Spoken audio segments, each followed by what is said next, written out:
Hello my wonderful, beautiful friends, guys. Welcome back to our /EntitledPeople, where people truly think they can do what they want, when they want, and nobody else matters. And in today's episode, it's all about horrible entitled bosses. And one OB tells a story about the time a stubborn Karen would not obey him, and it was the biggest mistake of her life. Guys, I hope you enjoy the stories. Don't shake your heads too hard, and as always, you can send or link your post to this email right here. Let's dive in. I used to work at a Wendy's as a manager a long time ago. It was already a crappy job, but my general manager was nice and most employees were easy to deal with. All this started when I was working 65 hours a week. I was offered a $100 bonus to work one of my only days off.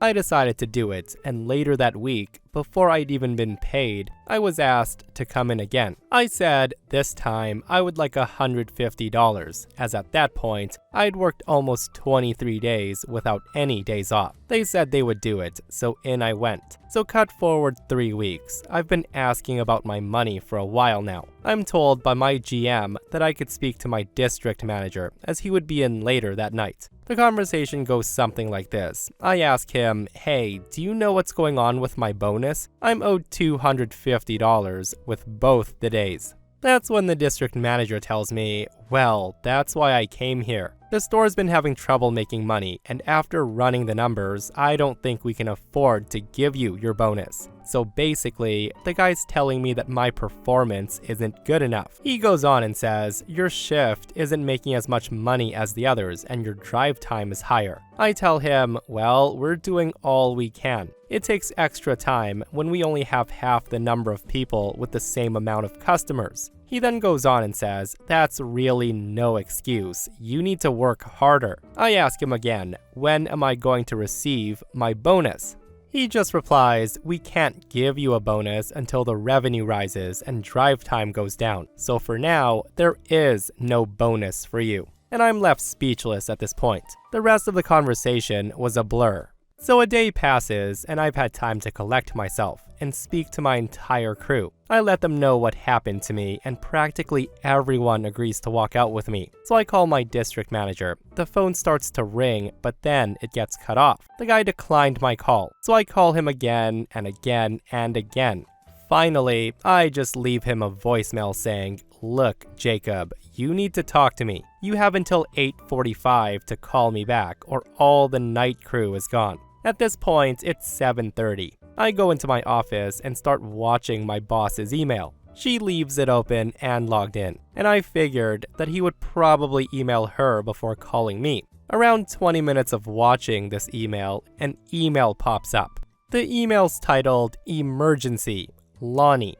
This idiot put my name on the email, so of course I read it. Long story short, in the email, it was him trying to make sure my general manager was going to be ready to go to work, aka he wasn't going to call me or give me my money. So I just get all my people together and we walk out, leaving everything out, all the meat, the toppings, the fryer, everything. The next day, I turn in my keys. About a week later, I'm called by one of the guys who still work there. I ask him, hey, what's up? He says, you know what I heard? Jacob lost all of his stores. He's got to go back to Indiana. Now, if you don't know, the district manager's pay is based on the amount of stores they have and how much they make. When he moved to Indiana, his wages got reduced from $65,000 to around $40,000. All of this for $250. What a mistake that was, and honestly, I have a hard time believing a restaurant like Wendy's doesn't have $250 to spare. In my opinion, Jacob was probably looking for excuses to not pay OP his bonus so he himself can get a bigger bonus or something. Either that, or they were saying that to get OP to work on their days off, which is super illegal.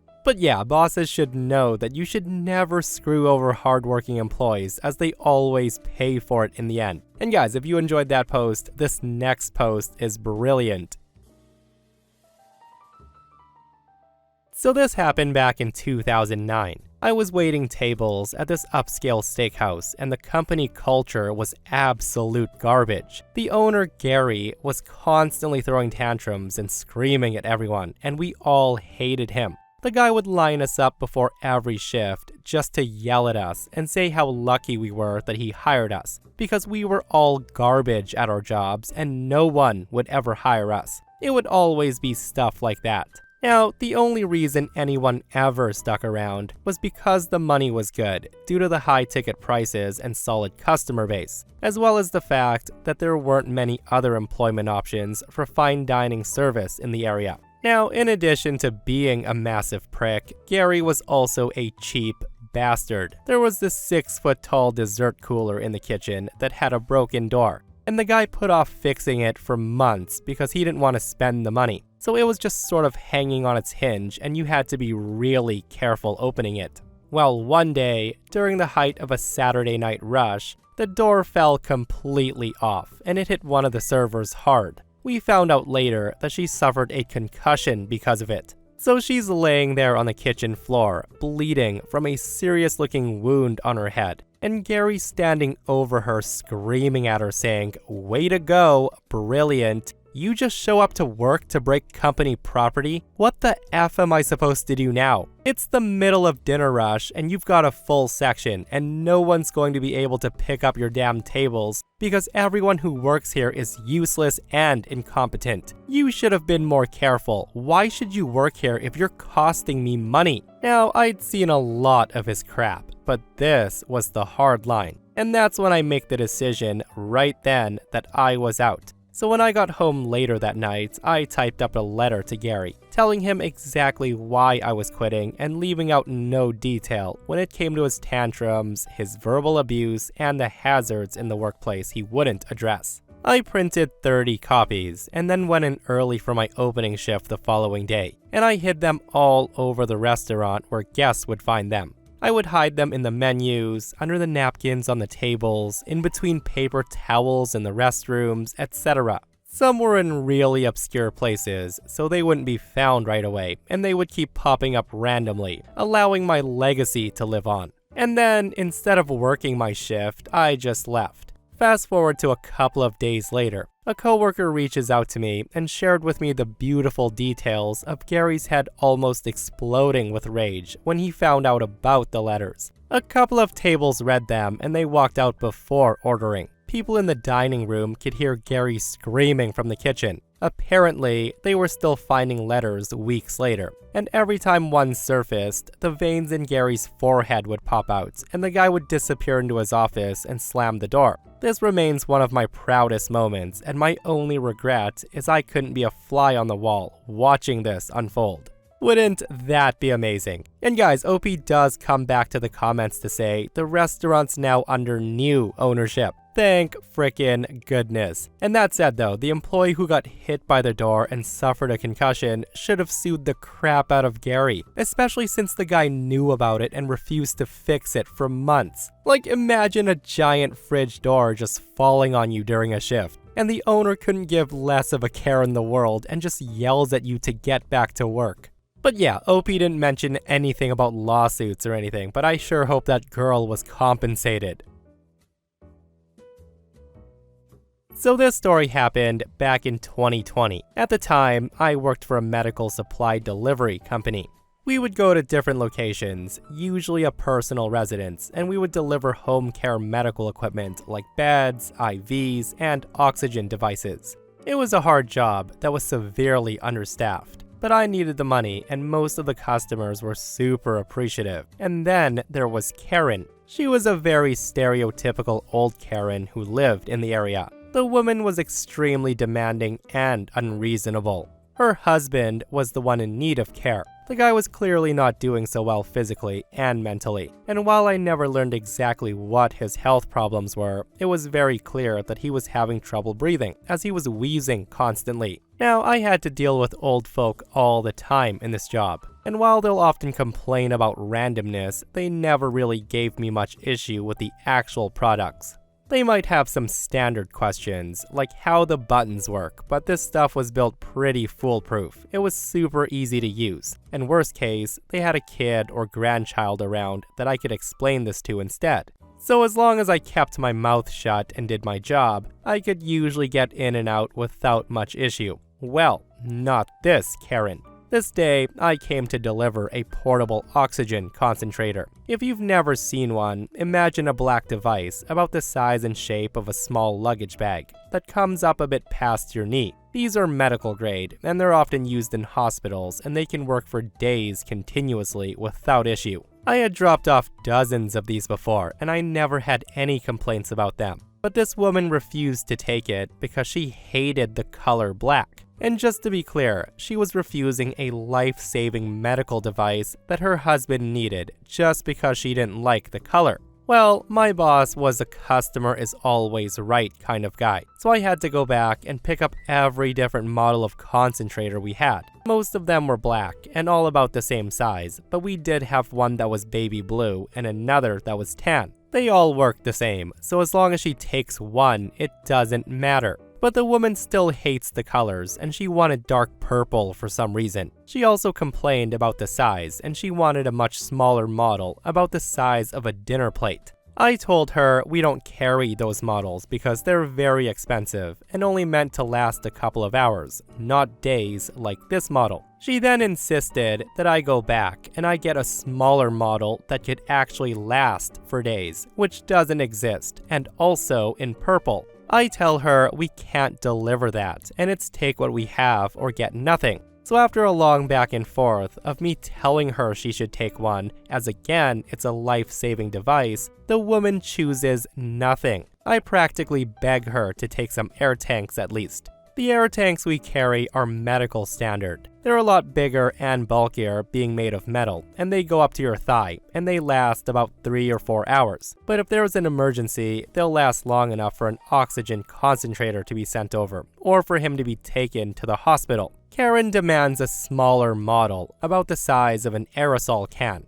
I tell her we don't carry those because they're only good for 10 minutes and they're meant more for recreation. And once again, it's what we have or nothing. The woman again chooses nothing. So I explain all of this to my boss, and I have no choice but to leave without giving them anything to help the husband breathe. I do leave some breathing masks, so when they do find a concentrator they like, they can use those. But besides that, they don't get anything. So that said, cut ahead about 10 hours to 2 a.m. The company I worked for had a 24-hour service line where we would deliver anything at any time of the day. It was mostly pointless, as most days there were no deliveries, and most of the few we did get were people just looking to yell at someone. This time, it was a real delivery, as the husband's had a turn for the worse, and now his wife wants the concentrator and doesn't care about the size or color all of a sudden. I ask if they want more masks, but my boss informs me that Karen still has the ones I gave them earlier, so they just need a concentrator. It takes around 2 hours for me to go pick up the concentrator and then drive to their house to drop it off. And guys, she did not have any masks. The woman threw them away. Without the masks, the concentrator doesn't work. So now, I have to drive almost an hour back to the warehouse to pick up some masks and then drive back. Except I don't, because 20 minutes after I leave, I get a call from my boss saying the husband died. And of course, his wife's making this somehow my fault. Karen rejected every bit of help for petty reasons. She then lied to me and my boss about what she had, and then refused to take her husband to the emergency room. She instead decided to wait 2 hours for something that might not have even saved him in the first place, but somehow it's my fault. I quit the next day. I refused to take the blame for this lady's absolute stupidity. My boss tried to pin this on me when he was well aware of her insane demands and constant lying. I don't know what happened to her or the company after this, but I also don't care. Nothing ever came back around to me, so I don't have to worry about being sued or anything. I'll just let this lady, if she's still out there, continue to blame me for her husband's death. And for those who might suggest that this is an intentional act to get the husband killed, I highly doubt that. Some people are really just this stupid, and anyone who's had to work with old folk in any medical field will attest they really can be this petty and self-destructive. And while it didn't really translate well in the story, this woman really did not seem that smart. As for those who might be claiming that I should have reported this to the police, as I stated in the story, my boss was on the woman's side. He was fully ready to back her up, despite everything he knew. It would have been my word versus both the woman's and my boss's, and I had no video or anything as proof. There was no way the police would have taken my side. It does suck, but that's what a terrible boss will do to you. What an absolute tragedy, guys, and honestly, that woman's gotta be going through some mental decline or something, because I refuse to believe that anyone in their right mind would let somebody suffer all because there wasn't a specific tank color or specific size. Like, it's so freaking sad that her husband lost his life. And to make things worse for OP, their boss refused to back them up. Like, what an a-hole. I'm glad OP left that place.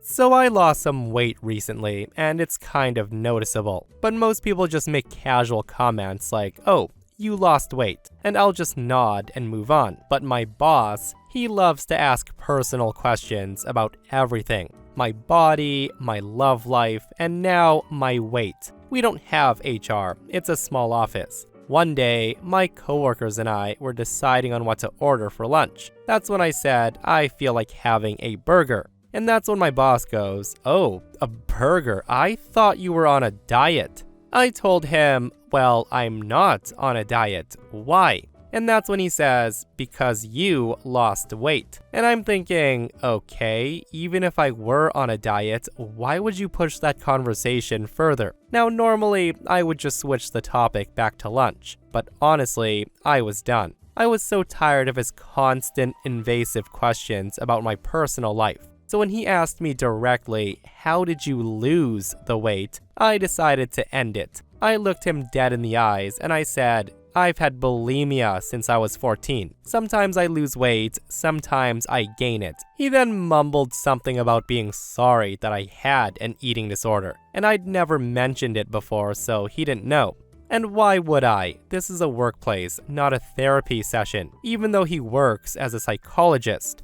I'm just happy to say it's been a few weeks since, and he hasn't commented on my eating choices again. Some people really need to learn to stop assuming weight loss is always about a diet, or that it's even a happy thing. It could be a symptom or anything else. Sometimes they need to be reminded in the bluntest way possible. Isn't that the truth? Not all weight loss is good weight loss. I once overheard a cashier talking to a regular customer saying something about them losing weight and how great they look. And the girl responded, "Well, it's this thing called cancer. I don't recommend it to anyone though." The cashier was absolutely mortified, guys. But yeah, I'm glad OP managed to shut him up. And seriously, when I read the guy was a psychologist, my jaw was on the floor. Like, you would think that as someone who works in the field, he should have known better. Like OP said, people really need to mind their own business, especially bosses who think their subordinates owe them explanations.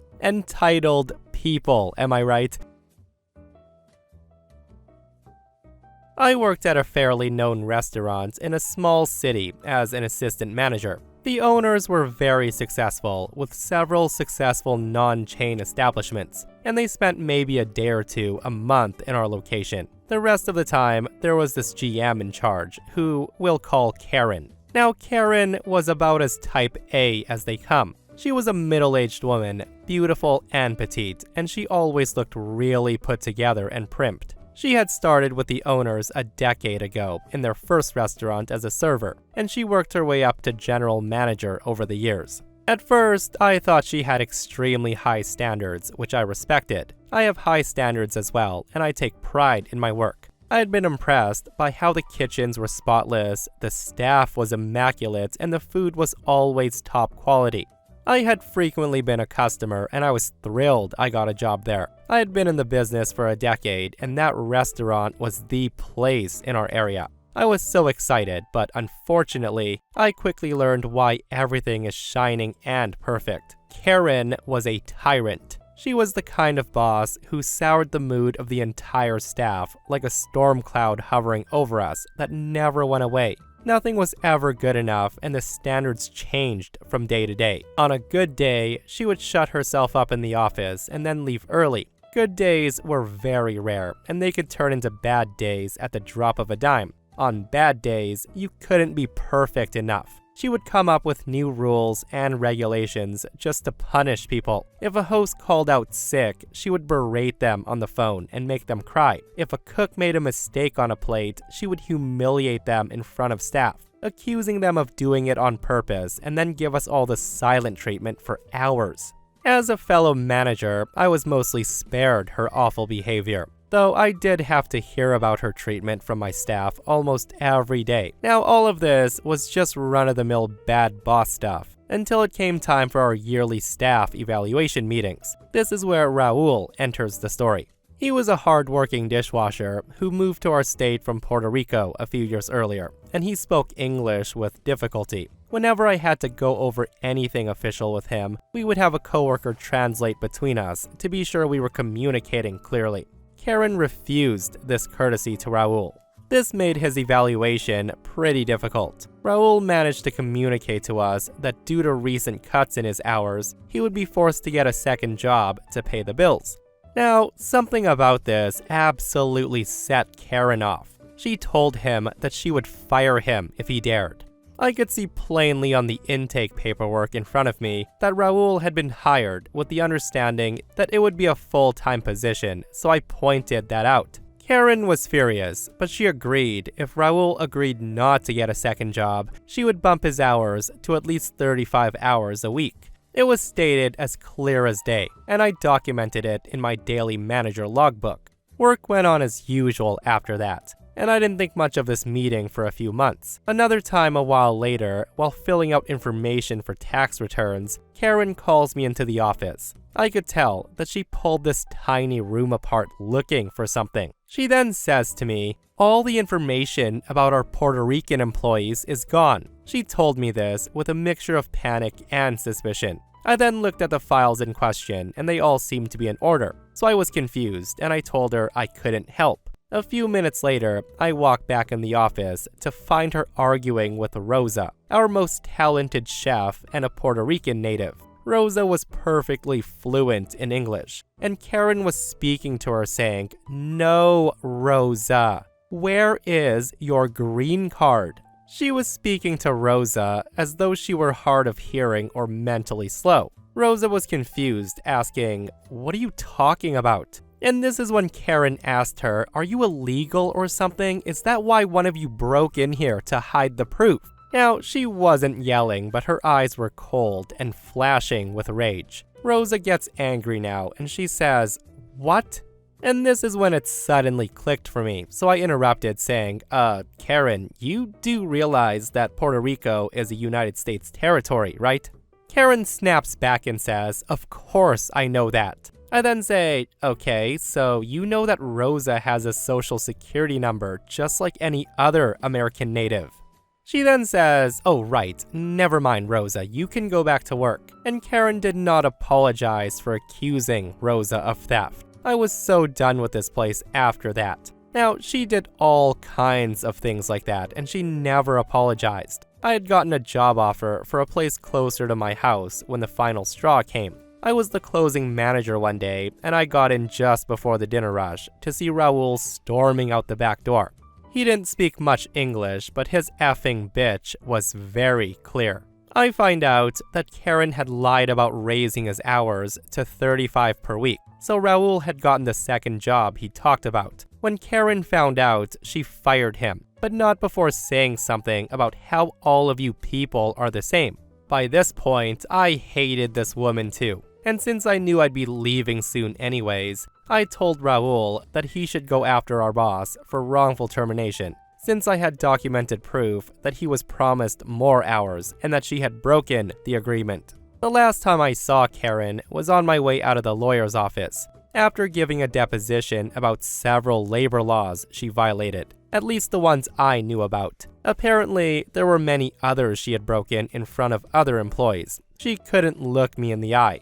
And here's the best part. At my deposition, I learned that Karen was actually the one who was illegally in the country. Her green card had recently expired. She was Canadian. She was sent back to Canada as a result of this case, and no one's heard from her since. Raul was granted 6 months of unemployment pay, plus the restaurant had to pay his legal fees. They closed that location not long after. Maybe they should hire their managers more carefully next time. Now that was a plot twist I never expected, a Karen getting deported. What a super satisfying dose of karma that was well deserved. And that, my friends, brings us to another end of our / entitled people. Guys, I hope you enjoyed today's stories. If you did, hit that thumbs up, and if you're not subscribed, consider subscribing so you don't miss these crazy stories. And if you missed the last episode on the channel, it's in our / I don't work here lady, where a Karen gets absolutely destroyed after thinking that people in wheelchairs cannot do anything. It's such a wild episode, so go check it out if you haven't, and myself and Stevie Boy will see you guys in the next one. We love you.